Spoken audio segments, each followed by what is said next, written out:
I don't know why I'm a little sensitive. Why are we anything, James? Why are we anything? Because reality is just a figment of your imagination.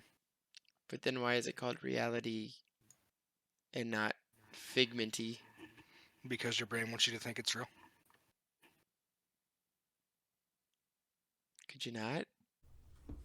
Hello, you are listening to FM Radio by Fanatics Media.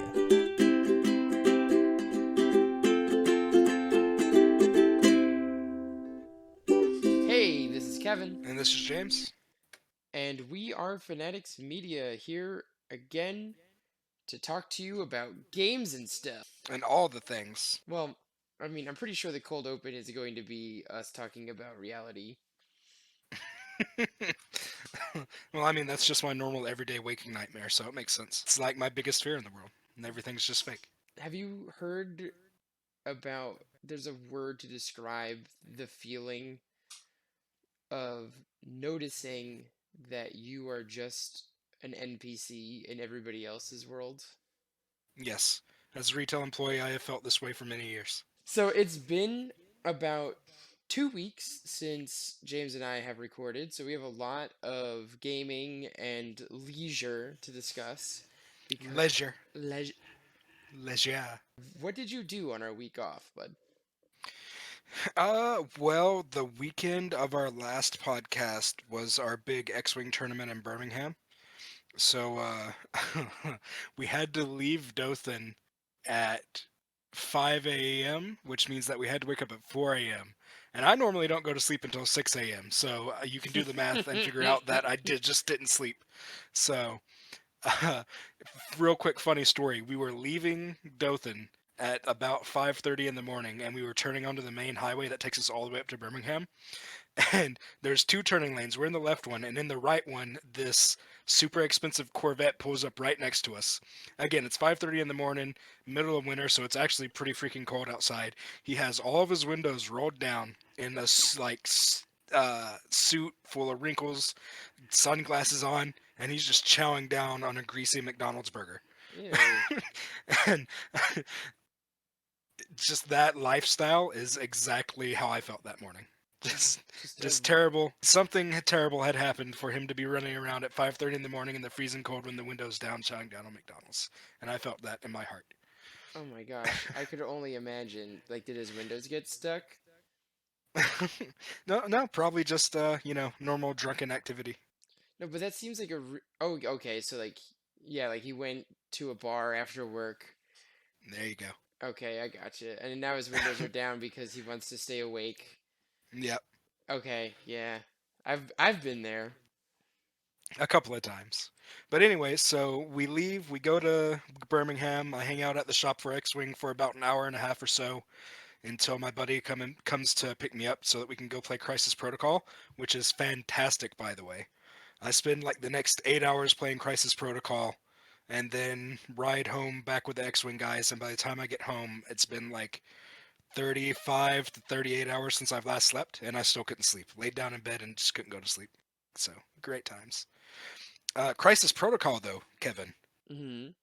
So for those that don't know, Crisis Protocol is Marvel's new tabletop war game. And you're playing a small squad versus another small squad for different objectives each game. Not to get too far into the rule set, I just want you to know how awesome and thematic it is. So the first game, I was playing Doc Ock as one of my characters, and my opponent was playing Black Widow. Black Widow is super quick and agile. She runs in, picks up an objective, and then dives behind a dumpster to hide from Hmm. Doc Ock. And this is my very first game. I've only been playing for a couple of minutes, and I'm sitting there trying to figure out how to get the objective away from her and get around the cover that she's behind to get to her. And then I finally, like, it just clicks in my head that that all the terrain is interactable. Right? So literally, Doc Ock just reaches over, picks up the trash can that she's hiding behind, and slams her face in with it. Did she So die? not quite. So that destroys the terrain, so there's no more cover for her there. So on her next turn, she runs super far away behind a building where my Iron Man is sitting. Iron Man has the thing called heat-seeking rockets, which completely ignore line of sight and terrain because they're heat-seeking. right? So on his turn, he fires the rockets off. They go around the corner, slam into her, kill her, and she drops the objective. Why would Doc Ock and Iron Man be on a team together? Because don't ask questions. Because they're scientists, men. There you go. Then the next game, I was playing as Spider-Man, and so the game goes for either 6 rounds or 16 points, whichever happens first. Hmm. And it was down to the last round, and all that my opponent had to do to keep me from winning was get one person onto the control point to contest it from me. So on my last turn, I activated my Spider-Man, ran him all the way across the board, and then used his web superpowers to yank my opponent all the way across the board with me so that he couldn't contest the point. I finally, literally just yesterday, finished painting up all of my core set characters. Took me forever to get it done, but it's done. Now I just got the terrain to do, and we're going to start doing some learn to plays and different games here at the shop for it, and I really want to help support it. You posted your picture of Red Skull. Would you like to Uh, talk about your Red Skull a little bit? but yeah, like, what do you want to know? Well, the eyeballs. You were complaining about Oh, that. yeah. The So, so first off, these figures are like the size of your thumb, and my biggest complaint about the game is just how ridiculously hard it is to put the models together. But all that aside, like I don't normally do eyes on my characters when I'm painting them because it's just like the smallest detail on the smallest model. And honestly, 99% of the time you can't even see it. Just do like a dark shade in the recess and you're good to go. But I was like, screw it. Like, he's got relatively big eye sockets because he's literally just a skull. I'm going to try and do some eyes. So I dabbed some white in there, dabbed some black in there for the pupils. And then he just looks like he has constant surprised face. So, there's just no winning. It's honestly my favorite thing. I really wish you'd glue googly eyes onto him. Find some of the smallest googly eyes that I can and just glue them right on. Yeah, There wouldn't be a difference. any craft stores should have googly eyes. All right, so let's see. That was my last 2 weeks ago. And then we kind Goodness. of took a week off from everything content creation wise to just kind of recuperate and regenerate. Yeah, we definitely needed it. Oh, so much so. So, like last week, I went to see the My Hero Academia movie in theaters, which was fantastic. And then I got to play Pokemon for the first time in real life since the rotation happened, or not rotation, since the new set came out. Hmm. And got so it was only a 3 round tournament. I won one of the matches. The other match was a good match that I just got outpaced in, so his deck went a little bit faster, which let him win. Then the other game, I started out with a single basic Pokemon and didn't get to play a single card for 5 turns until I lost. Aww.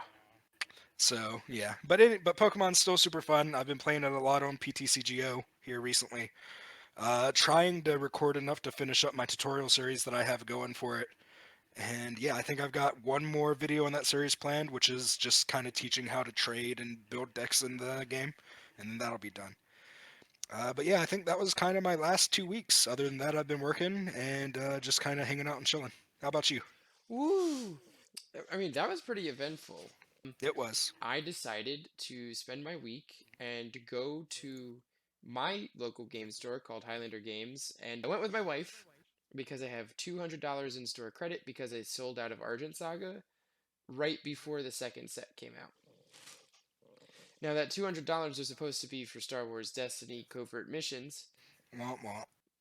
so I bought Dice Forge, which for some reason the instruction manual seems archaic and nondescript, and I don't understand it, and I don't have enough patience, so I'm gonna watch some videos on how to do it.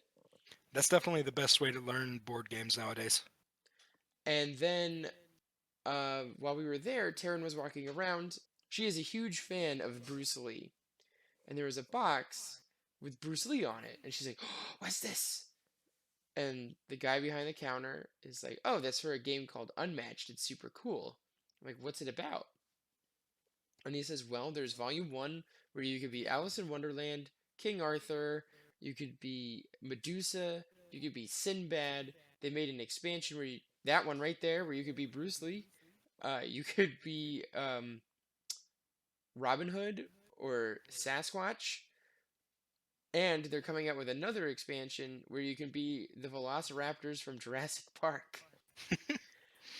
Yeah, so Unmatched is actually really fun. Deanna and I found it at Gen Con last year, and turns out a person that we know from like our hometown in Dothan helped develop the game and was there selling it at Gen Con. And like we would get at Gen Con before opening, stand at the doors for the like retailer area, and immediately move into the retailer area as soon as the doors opened. And by the time we'd get there, it was already sold out every day. Like Unmatched that's was how sold out that hard. every single day within minutes of opening. That's how like um what's the word I'm looking for here? That's Hype. how wanted and hyped that game was. Dude, it is worth it. Oh yeah, we ended up getting I think it was the base set or so, she got one of the sets from there and she has the base set now and we've played a little bit of it since Gen Con. We also played it there and it is fantastic. Medusa's definitely my favorite character so far. So if you need a little bit of backstory of the gameplay, if you've ever played Gloomhaven, it's basically Gloomhaven but PvP instead of player versus AI. Of course, there's your own twists and rules and stuff like that, but it's it's a pretty good analog. Or another way to describe it is Super Smash Brothers as a board game. Yeah, those are both pretty good ways to describe it. Card driven combat with characters from across history and myths, so pretty fun. And it has miniatures. So I was actually thinking about starting to paint with my unmatched miniatures, but I'm really nervous and I wanted to spend some time to ask James about what I should do. So I was actually thinking about taking Deanna's figures and painting them too because it's become like an addiction and now if I see gray plastic it has to be painted. It must not be gray anymore. Right? I just bought the Power Rangers. Oh, that's another game I've been playing. I bought the Power Rangers Heroes of the Grid board game, which is fantastic. But it comes with like 50 minis and all of them are unpainted and I'm just sitting over here itching like a drug addict just like waiting till I can paint them. Well, I definitely want to do unmatched. So are there any can you give me like a 5 second tips and tricks? Like what should I buy first? Well, Unmatched is kind of unique in that it comes pre-shaded, so they're not painted, but they do have shade on them to create shadows and give them kind of depth. You can go a couple of different ways. If you want them to be completely clean, you can use some cleaner to get that shade off, and then it'll just be gray plastic. Or you can just ignore it and throw some primer down on top, which you'll need to do anyway to paint it. So get some primer, probably in white, because you want the colors to pop. If you do dark primer like black, the colors will be a lot more muted and kind of shadowy. So get some white primer and get some contrast paint from Games Workshop. They're kind of expensive in that they're about $8 per bottle, but they are the easiest way to learn how to start painting. You literally dip your brush in them and then slather the paint on the areas you want to color, and it does everything at once. It shades, it highlights, it gives you your base coat, and you're pretty much good to go. I've read people use a thing called a wash. Yeah. So a wash is what I was talking about that the models in Unmatched already kind of have on them. So you won't need that with contrast paints because it does it basically automatically for you. Short version is a contrast paint is a mix between a wash and a regular paint. But if you're using just regular paints, you can add a wash on top of it. And washes like to be called liquid talent because literally they will take your paint job and increase it like tenfold just by adding it on. There's a basic one called Known Oil, which is just like a black wash.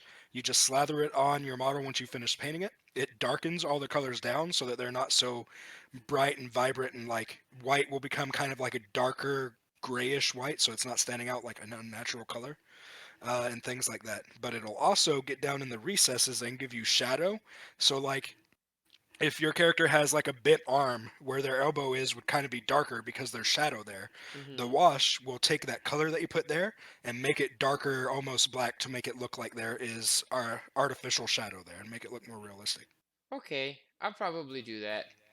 This game's rad. I had so much fun. It's quick to learn, and it's something that I want to improve at. But the only thing is, I need to trade my wife. So she wants to play You need this. to trade your wife. I need to trade my wife away. Yeah, goodbye, wife. Sorry, Taryn. Bye. Bye, Tanner. Gotta trade you away. No, she likes this game on the Switch called Duck Game, which Oh is God. yeah, Yeah. you've seen it. Oh, yeah. You're a duck that murders another duck. and your other duck just happens to be your wife usually. But I'm really don't like it, but she loves it. So if I want to play unmatched, I probably have to play a game or two of duck game before we can do it. So that's what we did on our week off. So let's find out what's happening in the future. What events are coming up this weekend and following week? So the new month has started, and we've got a lot of plans for things that we want to get done this month. Some of them will probably spill over into next month, just knowing how real life works.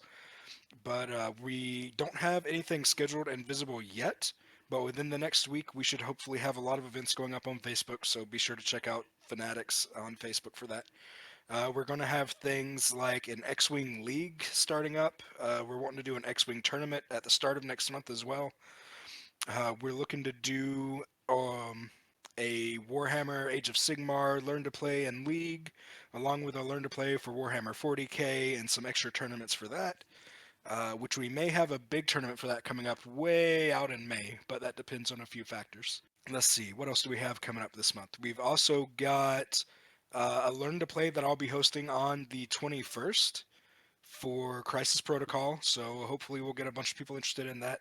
I've already had so many people come up and ask me about it while I've been sitting behind the counter painting my figures up, so hopefully that translates into players so that I can get some addiction scratched off there. Yeah. Let's see. We've also got our new double stakes tournament program that we've kind of been slowly starting up, but now is fully rolled out. So the last Saturday of every month is our double stakes tournament for each card game that we run. So Pokemon, Yu-Gi-Oh, and Magic, and Dragon Ball Super, and I think that's all of them. So does that mean But you give extra packs? So yeah, it's double entry, so $10 instead of 5, and then you get double the prizes that you normally would. So, and you can also get things during these like store credit and other things like that that you wouldn't normally get, whereas normally it would just be like pack prizes or things like that. So it's a little bit more on the competitive side and a little bit better on the prizing situation as well. Oh, cool. And on the last Sunday of the month, the 29th, is our Dragon Ball Super Store Championship. And we are going to have the normal store championship prizes that they send us, as well as something that we just ordered today that Kevin had been working on and put Woo! in a lot of hard work for. We have our own custom Jackalmen Games playmat that we'll be giving out to first place as well. Okay, let's do micro D&D.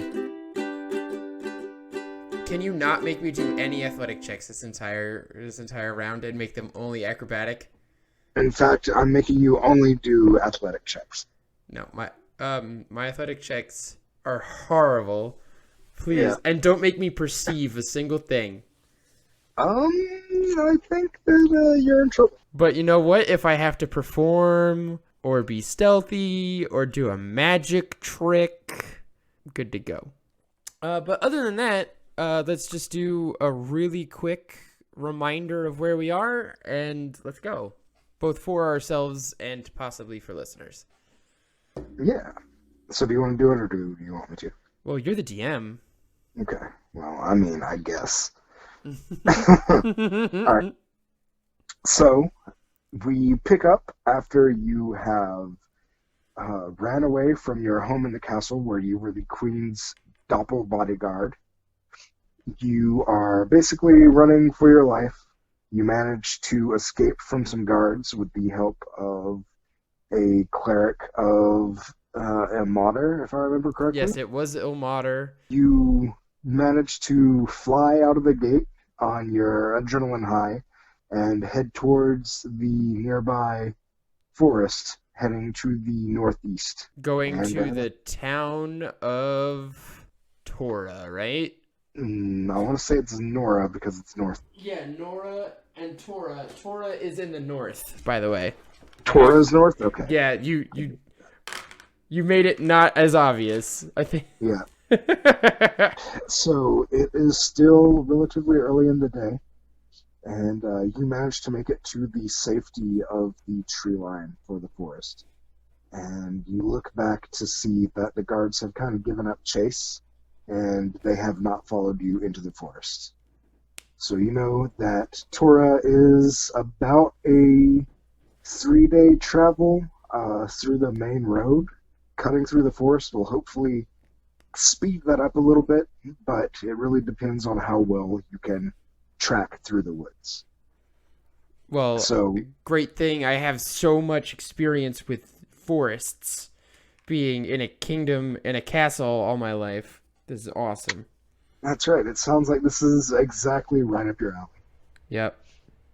So you have a few moments to yourself. What would you like to do before setting off? Is checking my inventory something that is useful in the role-playing part, or should I just skip over that? No, you can totally do it. I'm just nervous, like, if I give you like opportunities to mess with me by saying, like, I checked to see if everything's still in my backpack, and you go like, oh, well, so you dropped something. That is exactly what's going to happen, so go ahead. I'm going to check my backpack and make sure that I didn't drop anything in the Great Dash out of the Kingdom of Long Hill. All right, roll me a percentile. Here we go. So the percent is 40. Oh, gosh. 45. Okay, everything is in your backpack or on your person. So what all do you have with you? With me, I have a dagger, a rapier. I have my calligrapher supplies, my drum, my lute, my pan flute. I have this really shiny blue azurite stone. I have my backpack, bedroll, candle. I have just plain old clothes, which are on me. I have a costume. I have a disguise kit. I have an iron pot. I have rations only for a day. Oh, goodness. I have a shovel and a water skin that's filled with water, he said to the DM. Is it though? Roll me a percentile now. Okay. No, don't you dare! Your water skin is filled with water enough to last you for a day, and you do have 1 day's rations. So it looks like you were at least somewhat well prepared to be able to make your way out of the kingdom. And you do have the tools necessary to hunt if it comes down to it. Yes, I have a sword, and I can throw a pot at a boar if I need to. Just, instead of going bow hunting, you go pot hunting. Just throw the pot. Yep, the whole pot. Cook yourself, you dumb boar. Is there anything else that Mandy would like to do before you start to head out? Since I know how far the journey would be, and I know that I only have 1 day's rations. It is easy enough to try and hunt. Mechanically, all that you need to know for that is that you roll a survival check, and I set a DC beforehand, a difficulty check, and if you meet or pass that, then you succeed in hunting and find food for that. And that hunting can be anything from like actually hunting animals, or just foraging for food, or different plants that you can eat as well. I think I'm gonna forage really quick. I don't think I'm gonna hunt an animal yet. I think I'll save that for tomorrow if I can. Okay. Well, you move into the forest, and you know that you only have the day's supply of food on you. So go ahead, and you can give me either a nature or a survival check to see if you can find some edible food here in the forest. 11. All right. You move into the forest, keeping an eye open for edible plants, and you don't find any throughout most of the day that you travel through the forest. You're slowly kind of going through your water as well. You do know that there's a river that runs north through the woods from the town. In fact, that would be a pretty good way to kind of keep track of your progress and make it out of the forest, heading towards Tora. I will go to the river highway, please. You got it. Now go ahead and give me a survival check and see if you can find your way there. 11. Oof. This dice is All right. weighted. I'm changing dice. By the way, I meant to mention this at the start, but I forgot about it. I just gave your character an inspiration point. Okay. It's right next to your speed. You should be able to see it on your character sheet. So inspiration is basically either you have it or you don't. They don't stack. And inspiration allows you to basically get a free reroll on any d20. You're walking. It's been probably 3 or 4 hours, keeping your eyes open for food. You haven't managed to find any. After a while, you do hear the sound of the running river kind of getting louder as you continue moving towards it. and you do find your way to the river without any issues. Is this a deep river? Like, is this like a serious business river, or is this like a trickling, bubbling creek? All of the above depends on where you're at in the river.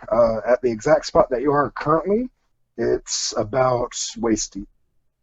I'd like to go fishing. Do you have anything to I have fish a with? rapier. I'm gonna stab a fish. Okay, cool. Give me Or a actually, survival check. wait, hold on. Could I cast lightning on the water? You know what? That's a pretty neat idea.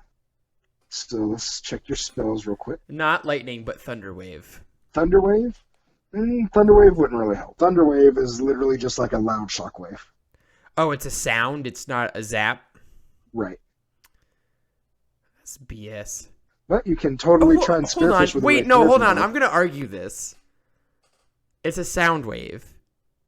Correct. So, have you ever watched the Mythbusters episode where they did shooting a shotgun into a barrel of fish? It's Probably not. okay.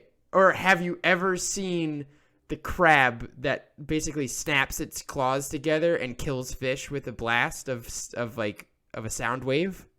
Mm-hmm. I want it will work. It has to work, James. I mean, if you want to use your spell for it, we'll see what happens.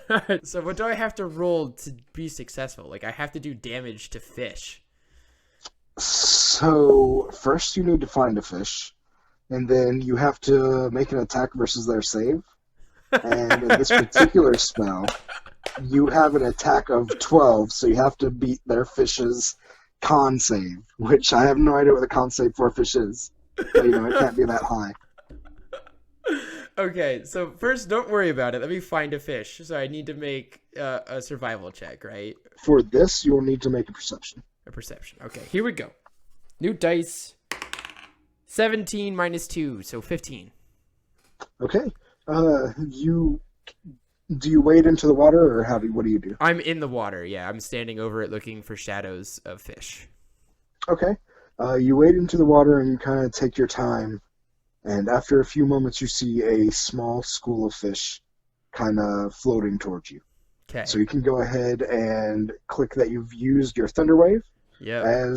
Explain to me how do you cast thunder wave? Okay, so if I understand Thunderwave correctly, it just like emanates from me, right? Yep. In a 15-foot radius. So I'm gonna so you say it's waist deep, so I'm gonna squat into like a low horse stance and just cast it because it's You'll be doing 2d8 damage to at least. So out of the podcast, I've totally pulled up a fish stat block. Is there actually really a fish one? Yeah. Okay. And if you take a look at your attack, this is not an attack that you make an attack roll for. It just has a con save that the enemy has to make.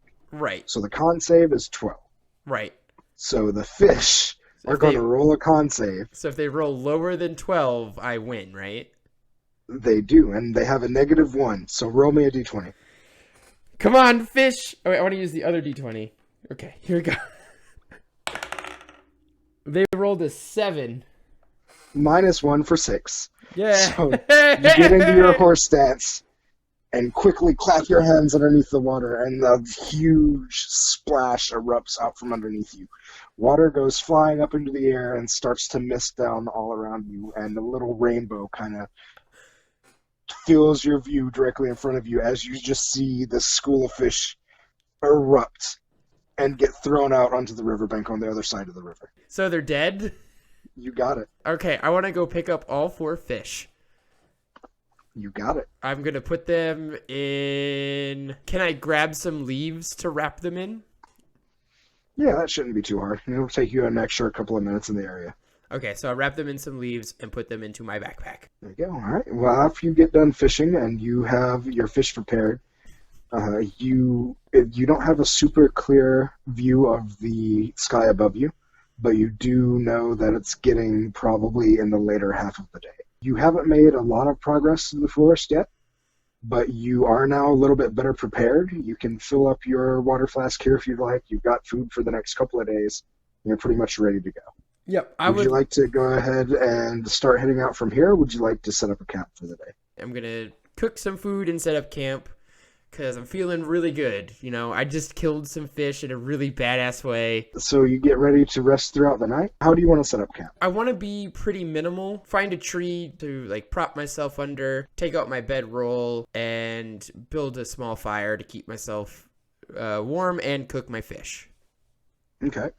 Do you want to put any effort into kind of hiding your campsite or just kind of build it in the forest? I don't want to be on the riverbank. I feel like that's a bad move. I'd like to be like 60 or 70 feet into the woods away from the brook slash river so I can hear it, so I can see it in the morning, but I'm not in like direct animal traffic or brigand traffic.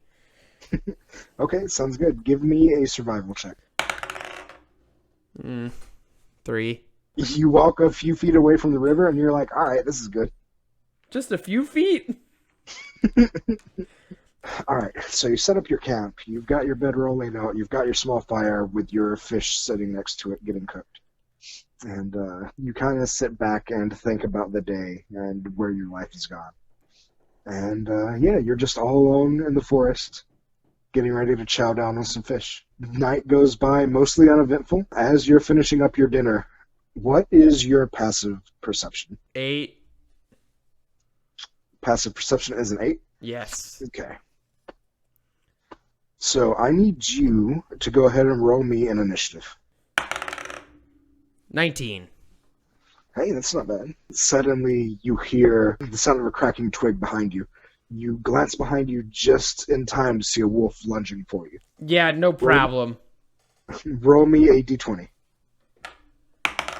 It's a 4. With his bonus to hit, what's your AC? Armor class is 14.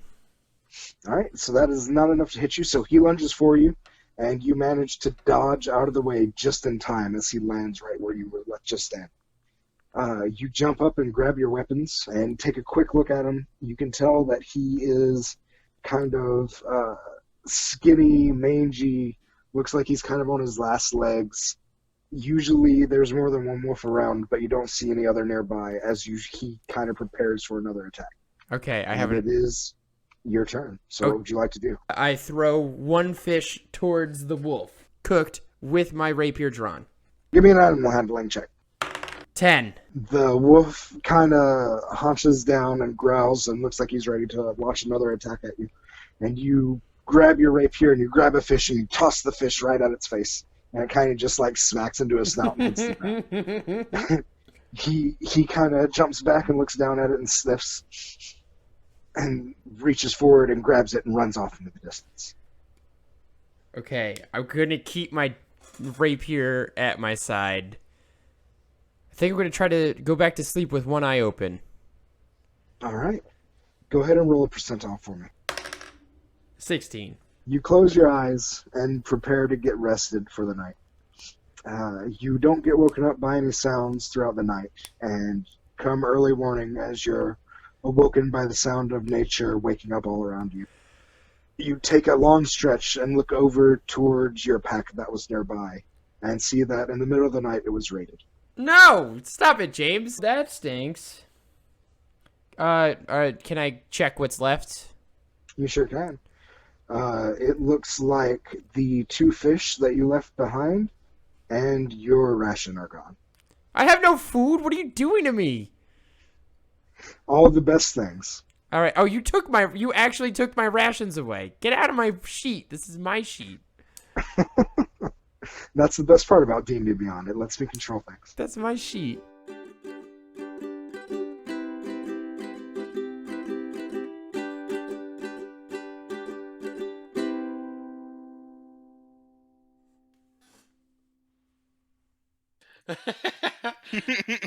All right. See you guys later. Later. Bye.